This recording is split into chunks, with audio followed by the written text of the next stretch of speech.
Hey everyone, and welcome back to the channel. Today's video is a little different, and honestly, a bit vulnerable for me. For the past year, I've been on a journey. It wasn't about a massive transformation or hitting some crazy goal. It was about something much quieter, much more personal, reclaiming my creative spark. You see, about a year ago, I felt completely stuck. The passion I once had for making things, for drawing, for writing, for just creating was gone. It felt like I was living in a world of gray. Every day was the same routine, and the idea of starting a new project felt overwhelming, almost impossible. I was in a serious creative rut, and frankly, it was affecting every part of my life. I knew something had to change. So, I made a promise to myself. I would dedicate just 15 minutes every single day to doing something, anything, creative. No pressure, no expectations, just the simple act of showing up for myself. I decided to document the whole thing, not because I thought it would be some grand success story, but just to keep myself accountable. What you're about to see is a compilation of that journey, the good, the bad, and the very, very messy. Let's rewind to the beginning. This was day 1. I remember staring at this blank canvas for what felt like an eternity. I had no ideas, no inspiration. All I felt was this heavy weight of self-doubt. I almost gave up before I even started. But I remembered my promise, just 15 minutes. So I picked up a pencil and just started making marks. There was no plan. The lines were shaky, the composition was a mess, but it was something, it was a start. The first few weeks were honestly the hardest. Most days I felt like a fraud. I'd look at my clumsy sketches or my half-baked ideas and think, what am I even doing? There were so many moments I wanted to quit. It's so easy to compare your messy beginning to someone else's polished end result, especially on the internet. But I kept reminding myself this wasn't for anyone else. This was for me. Slowly, almost without me noticing, things started to shift. My 15 minutes started stretching into 20, then 30. The blank page wasn't as terrifying anymore. It started to look like an invitation, an opportunity. I began experimenting with colors I'd never used, trying techniques I was always too scared to attempt. I was rediscovering the joy of play, the fun in making mistakes. Look at this piece from around the 2-month mark.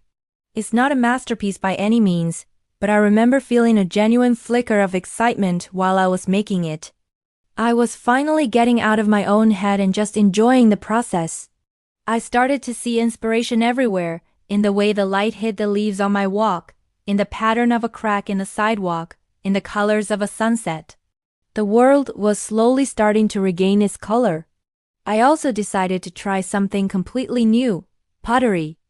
I'd always been intimidated by it, but I found a local studio and signed up for a beginner's class. My first few attempts on the wheel were disastrous. Clay went flying everywhere. But instead of getting frustrated, I found myself laughing. It was humbling and incredibly fun. It taught me to let go of control and just let the material guide me. This lopsided little bowl here is one of my most prized possessions because it represents that breakthrough. As the months went on, I built a small, sustainable creative habit. I realized it wasn't about waiting for a lightning bolt of inspiration. It was about creating the conditions for inspiration to find you. It's about the discipline of showing up, even when you don't feel like it. The motivation doesn't come first. The action comes first, and the motivation follows. By the 6-month point, my little corner of the room had transformed. It was filled with sketchbooks, half-finished paintings, and little clay creations. It was my sanctuary.